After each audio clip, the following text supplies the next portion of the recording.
Then spake Jesus to the multitude and to his disciples, saying, The scribes and the Pharisees sit in Moses' seat.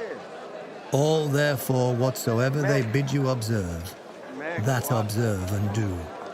But do not ye after their works, for they say and do not.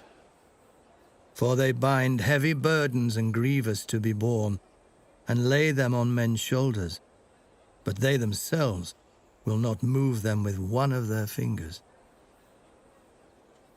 But all their works they do for to be seen of men. They make broad their phylacteries, and enlarge the borders of their garments.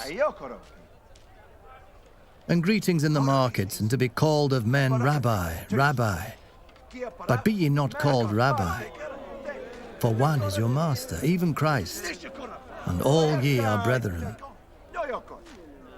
And call no man your father upon the earth, for one is your Father, which is in heaven.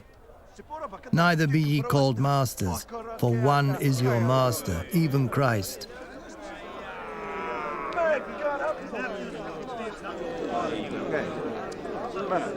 But he that is greatest among you shall be your servant.